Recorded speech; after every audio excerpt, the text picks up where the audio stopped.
Any advice you would like to give to our young students who wish to pave their ways to science?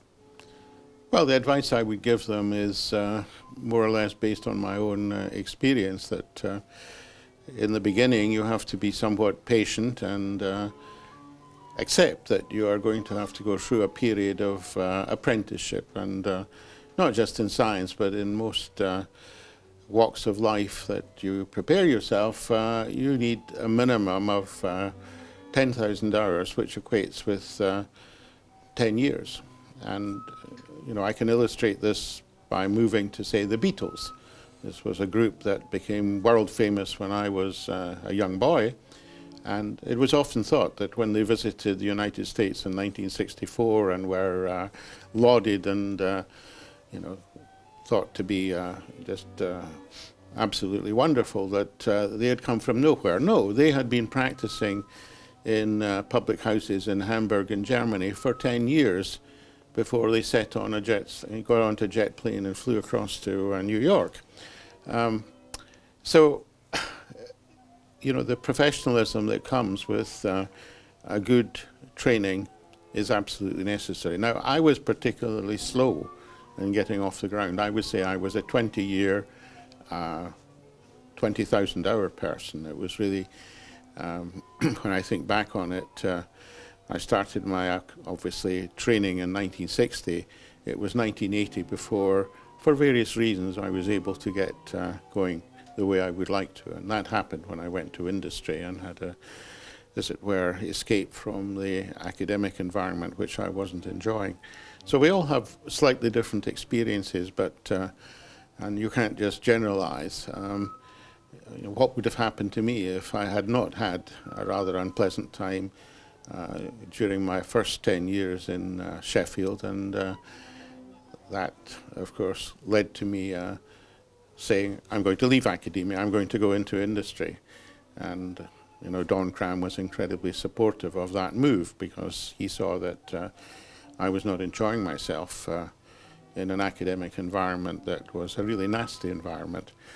And sometimes that's the situation that anybody can run into for various different reasons. So now I can look back on it and say, yes, it was nice. It was not nice to live through the period of the 70s where there were 4 senior professors at war with each other and were marshalling us as their troops to fight with different sections: organic, inorganic, physical, theoretical, chemistry. We weren't supposed to speak to each other. It was just absolute nonsense, and of course I rebelled against it, and in rebelling against it I was a marked man. But then once I went into industry and found that that people supported each other, that collaboration was the order of the day, I started to thrive. And then when I came back to Sheffield, the nonsense was still going on, but then I became very public. I wrote to the newspapers and said, it's not a question of a lack of resource for British science, it is the corruption and day-to-day nonsense that goes on behind the scenes, largely orchestrated by the professor. So, I became very quickly the most hated young chemist in the country. Yeah, so I've had my experiences at a very, very extreme end of the scale. How would you advise students and researchers on balancing career aspirations and family? Well, I was particularly fortunate because I married a woman who was also a chemist, and she subsequently took a PhD in biochemistry.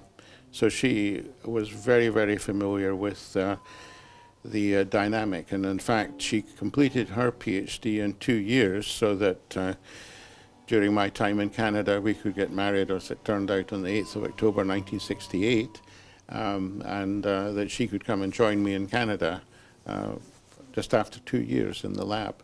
So I know that she worked day and night during that time in Edinburgh to achieve that objective. And so, she never, as it were, would stop me from spending lots of hours in the laboratory.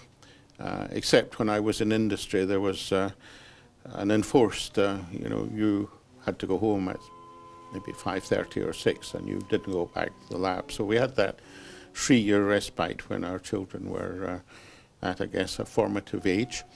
So, life circumstances sometimes help you to get through a balanced family and professional life. And it is important. But I should add that as our relationship grew, she would often claim that our 2 daughters, they were, to quote her, my girls. That was a kind of wake-up call to me that, well, you're traveling a lot, Fraser. You're not here to look after our daughters. And this was to come back and haunt me when I got a phone call on the 13th of November, 2007 from the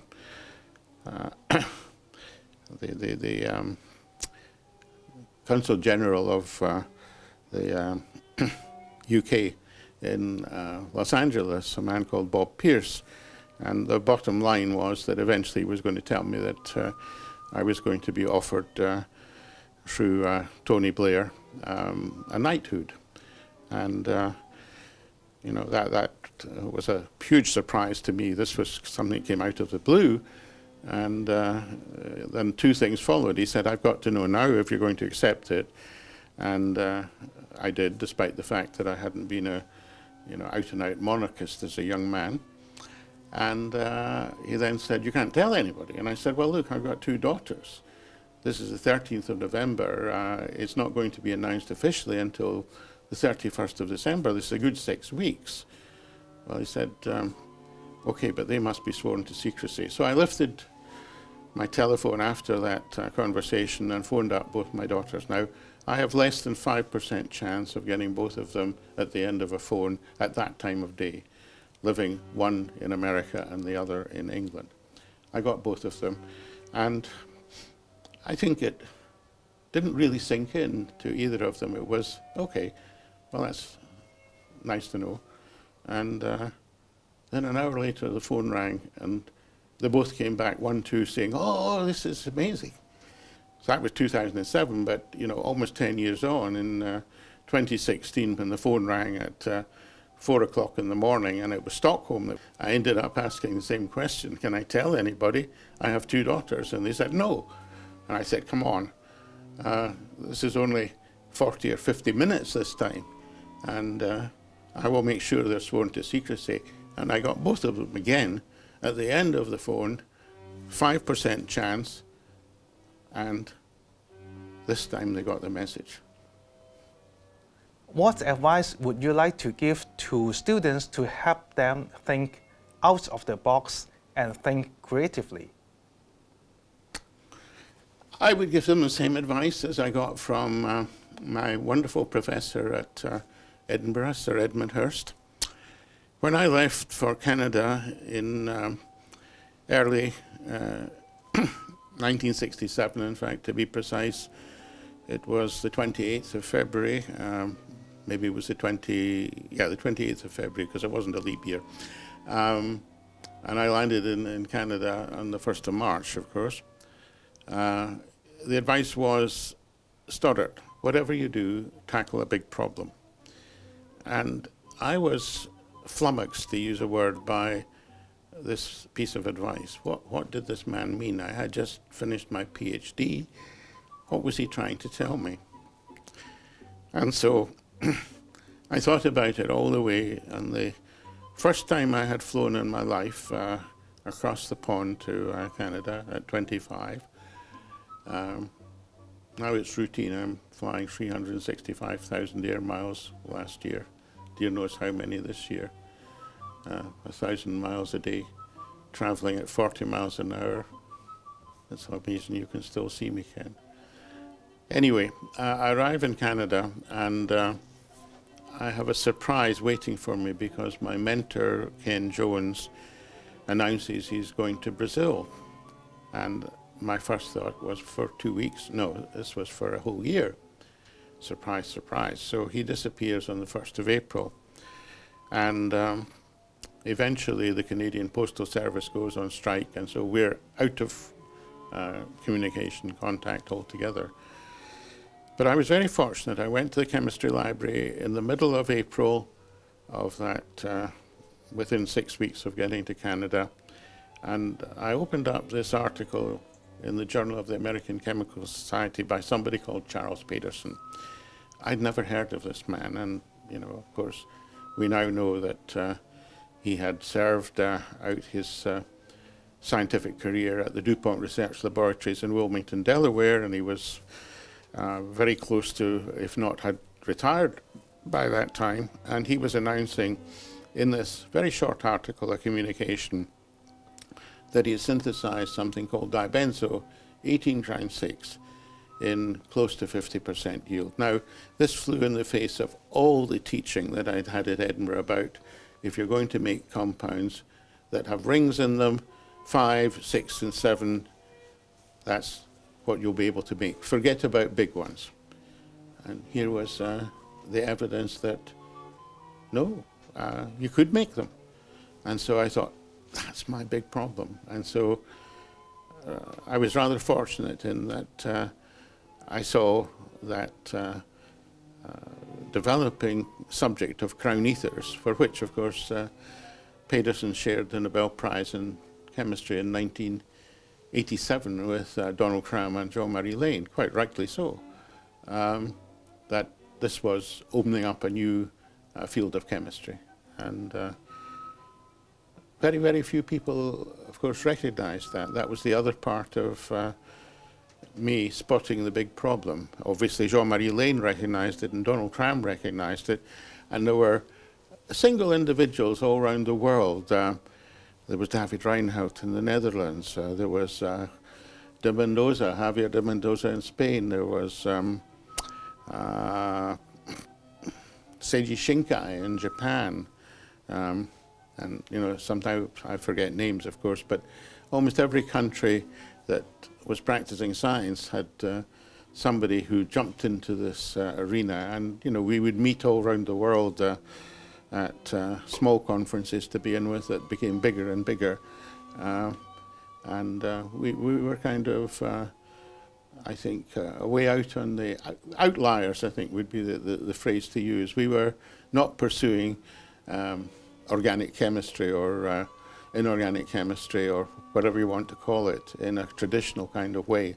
And to that extent, we were not, any of us, really welcome by our colleagues back in our own countries. And I used to say, when I left Sheffield to go to a symposium, and I would tell the professors this, my standing rises as I pass over the boundary between this country and going to the next one. It was my message of saying, you don't get it. Research is not an easy task. So how would you advise students and encourage them during their difficult time in research?